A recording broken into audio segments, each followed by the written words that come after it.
안녕하세요. 오늘은 노사민정협의회에서 평택시의 노동과 고용에 관련된 문제를 가지고 지역에 있는 학생, 학부모, 기업 관계자, 학교 관계자와 전문가를 통해서 이야기를 듣고자 합니다. 전문가는 성공회대학교 노동아카데미에서 교수님으로 계시는 여러분 잘 아실지 모르겠지만 웹툰 송곳의 구고신의 역할을 맡았던 그 하종강 교수님을 모시고 이야기를 들을 거고요. 학생 대표로는 국제대학교 총학생회장인 이성현 학생을 모시고 이야기를 들을 겁니다. 학부모 대표로는 금요포럼의 공동대표로 계시는 김은 대표님을 모시고 학부모 입장에 대해서 들을 예정이고요. 학교 관계자로는 평택에 있는 한국복지대학교 취업팀장님인 간구선 팀장님을 모시고 이야기를 들을 예정입니다. 또 기업 대표로는 경기도 외투기업협의회 사무국장으로 있는 김용문 사무국장님을 모시고 기업의 입장에 대해서 들을 예정입니다. 평택시에 있는 그 학교 학생들을 대상으로 저희가 설문조사를 실시했고요. 그 설문조사를 바탕으로 노동과 고용의 문제, 그 다음에 미래의 노동의 문제, 그리고 비정규직과 정규직의 문제까지, 그리고 아르바이트를 하면서 겪는 여러 가지 문제들에 대해서 저희가 오늘 많은 이야기를 나눌 예정입니다. 끝까지 잘 들어주시면 감사하겠습니다. 이번에 저희가 설문조사 했을 때 나왔던 데이터를 보면은 이제 근로자라는 말보다 노동자라는 말이 굉장히 부정적인 의미를 담고 있다는 데이터가 나왔습니다. 노동자라는 말을 선호하는 경향이 91.6%가 부정적이고 학교 관계자의 경우도 84.9% 이렇게 나왔는데 왜 이런 노동자라는 말이 부정적으로 다가온다고 생각하시나요? 제가 생각하기에도 노동이라는 단어가 보통 일반 사람들에게 좀 낯선 단어라고 생각합니다. 지금까지 주로 사용했던 단어가 근로라는 말이기 때문에 일반인들에게는 더 단어적 친숙함이 더 강한 것 같습니다. 노동이라는 단어는 주로 운동권에서 많이 쓰여지다 보니까 일반인들에게 좀 안 좋은 이미지가 되었고, 또한 이데올로기적 공산 정권에서 노동이라는 말을 많이 표현하다 보니까 그에 대한 부정적인 이미지가 많이 형성되었던 것 같습니다. 한국 사회에서는 근로라는 말의 어감이 확실히 이제 노동이란 말보다 이렇게 좋게 들린다는 생각은 많이 있습니다. 그런데 역사적으로 보거나 어원적으로 보아도 근로라는 말을 쓰는 것보단 노동이라는 말을 쓰는 게 맞는 표현이라고 생각을 하거든요. 그렇다고 하면 이런 현재와 같은 인식을 바꾸기 위해서 어떤 노력을 해야 된다고 생각하시나요? 노동조합이나 사회운동하는 사람들이 노동이라는 단어를 많이 쓰다 보니까 부정적인 시각이 많은데, 사람들이 투쟁이나 노동운동의 좀 방법을 좀 더 변화시키고 좀 홍보를 한다면 노동이라는 단어도 많이 순환되어 사용되지 않을까 이렇게 생각하거든요.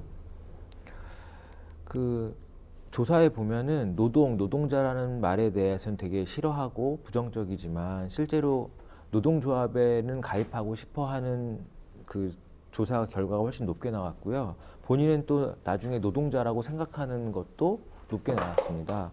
그러니까 이렇게 말은 싫어하는데 자기는 가입하고 싶거나 노동자라고 생각하는 인식은 왜 이렇다고 생각하시나요? 저도 지금 노조 활동을 하고 있지만 사업주 입장에서 한 사람의 의견보다는 많은 다수의 의견을 좀 더 많이 들어주기 때문에 노동이라는 단어보다는 조합이라는 힘이 갖는 의미 때문에 노동조합을 가입하는 것이 또 많이 선호하지 않을까 생각하고 있거든요.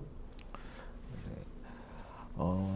노동 관련된 질문은 다 했고요. 다음번은 이제 노동법에 대한 질문이긴 한데 학교 교육을 하는 데 있어서 그러니까 외국의 사례처럼 그러니까 교과 과정 내에 노동에 관련된 교육을 한다던가 아니면 대학교 교양 과목으로 노동에 대한 과목을 넣는다던가 이런 것들이 예전보다 한국이 지금 많이 하고 있긴 하지만 그래도 외국에 비해서 훨씬 부족한 교육을 하고 있다고 생각합니다. 그래서 이런 문제에 대해서는 어떻게 생각하시는지 의견을 좀 듣고 싶습니다.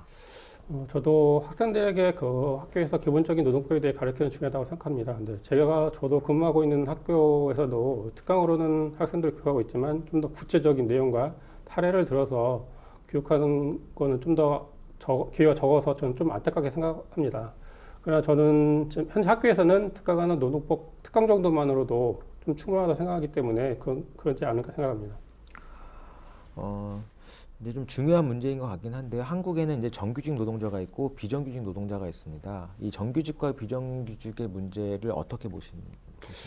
저는 그 정규직과 비정규직 문제 지금 현재 법적인 한계와 구조적인 한계가 있다고 생각합니다. 일단 법으로 정해진 문제를 좀 바꾸기는 어렵다고 생각하고 정규직과 비정규직 문제는 그 사람들의 처우 개선의 문제가 가장 큰 문제라고 생각합니다.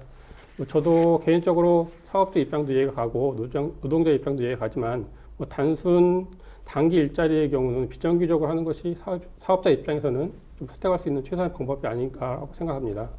그래서 저는 법과 구조적인 한계가 정규직과 비정규직 차이가 만들어지지 않나 이렇게 생각하고 있습니다.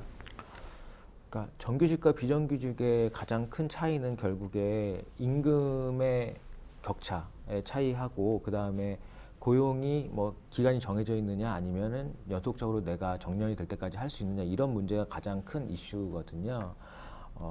이 둘 중에 어떤 문제가 더 큰 문제라고 생각하시나요? 제가 생각할 때는 정규직과 비정규직이 그 동일 노동, 동일 임금의 문제가 해결되는 것이 가장 중요하다고 생각합니다. 4차 산업혁명은 이제 알고 계실 겁니다. 그 2016년도에 다보스 포럼이라는 곳에서 클라우드 슈밥이 처음으로 얘기한 이후에 이제 5년 정도의 시간이 지났습니다. 인공지능이 노동을 대신한다는 얘기인데요. 인공지능이 노동을 대신하게 되면 미래의 노동은, 그러니까 우리가 하는 노동은 어떻게 될 거라고 생각하시나요? 미래에는 그 노동력을 많이 필요하는 직업들은 대부분 로봇으로 대체되지 않을까 생각합니다. 미래에는 그 인간은 그 심리적인 상담 같은 기계가 할 수 없는 일들이 많아지지 않을까 생각합니다. 그러면 그러니까 로봇이 노동을 대체하게 되면 인간은 어떻게 보면 노동을 안 하고도 먹고 살 수 있는 시대가 온다고도 할 수 있거든요. 그러면 이제 일을 못하는 인력이 되게 많아질 수도 있고, 물론 이거에 반대하는 의견들도 있지만, 만약에 인력 인력이 많이 발생한다고 했을 때 그럼 그 인력 인력은 미래에 무엇을 하면서 살 거라고 생각하시나요? 정말 어려운 문제라고 생각하는데요. 그 4차 산업혁명으로 물론 실업률은 많이 높아지겠지만 미래의 인가 증가율도 좀 지금보다 더 급격히 낮아질 거라고 생각하기 때문에 일자리 부족분에 대한 조금 해소가 되지 않을까 생각합니다. 그리고 미래에는 AI 산업에서 발생된 업무와 다른 대체 일자리가 좀 더 많이 늘어나지 않을까 생각합니다. 그리고 물론 일자리 증가에 한계가 있고 한정적이겠지만 어느 정도 지금과는 좀 더 새로운 일자리가 창출될 거라고 생각합니다. 아르바이트에 대한 문제인데요. 아르바이트를 하는 중에 혹시 이제 뭐 학교 학생이 부당한 일을 당했습니다. 이런 문제가 발생했을 때 이제 학교에 이제 취업 담당하시는 선생님이시잖아요. 이런 담당자로서 이걸 어떻게 해결해 줄 수 있다고 생각하시나요? 보통 학생들이 부당한 일을 당하면 스스로 해결하기는 좀 어렵다고 생각합니다. 물론 부모님이나 학교 선생님 중에 해결하는 방법을 모색하는 게 가장 좋은 방법이라고 생각하고요.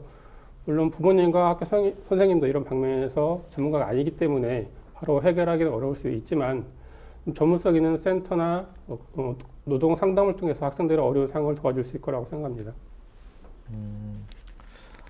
학생들 경우와 청소년들의 경우에 부모님 말고 또 이렇게 본인의 부당한 상황에 대해서 요청할 곳이 있다고 생각하시나요? 지금 학생들은 부모님 말고 그 학교를 통해서 상담해 오는 경우 좀 많지는 않습니다. 물론 학교에 상담을 요청해 오면은 학교에 같이 있는 노무사나 그 관련 기관 등을 통해서 문제를 해결할 수 있도록 지원해 줄 수는 있습니다. 그렇다면 근본적으로 그러니까 아르바이트를 하는 학생이 본인이 이제 부당한 대우를 받고 나서 해결하는 것보다는 실질적으로 안 받는 게 중요하잖아요. 그럼 안 받기 위해서는 우리 사회가 어떤 노력을 하면 좋을까요? 저는 물론 학생들도 아는 게 힘이라고 생각합니다. 일단은 기본적인 법 자체는 알아야 할 것을 생각하고요. 그다음에 그리고 이런 상황이 발생했을 때 대처법들 잘 모르기 때문에 기본적인 제도 정도는 알고 아르바이트를 해야 한다고 생각합니다. 학교에서는 아르바이트 등 노동 문제에 관련 대처법이나 사례집들을 만들어서 게시 비치해도 좋을 것 같습니다. 오늘 노동과 고용에 대해서 많은 이야기를 나누었습니다. 실질적으로 각 분야에 계신 분들의 생각들이 많이 다른 것도 느꼈고요. 또 우리 사회가 어떻게 나가야 된다고 하는 비슷한 생각들도 많이 가지고 있다고 생각합니다. 특히 노동에 대해서 좀 더 긍정적인 사회가 되었으면 좋겠습니다. 그리고 우리가 앞으로의 미래에는 우리 자녀들을 위해서 그 자녀들이 살아갈 세상을 위해서 어떤 것을 할 것인지 좀 고민하고 이런 사회 정책들이나 국가의 정책들이 만들어지는 사회가 되었으면 좋겠습니다. 평택시에 있는 많은 관계자분들이 참여해 주셔서 본인들의 이야기를 솔직히 말씀해 주셔서 감사드리고 또 전문가이신 우리 하종관 교수님께서 좋은 말씀 해주셔서 감사를 드립니다. 이상으로 저희가 준비한 모든 것들을 마치도록 하겠습니다. 감사합니다.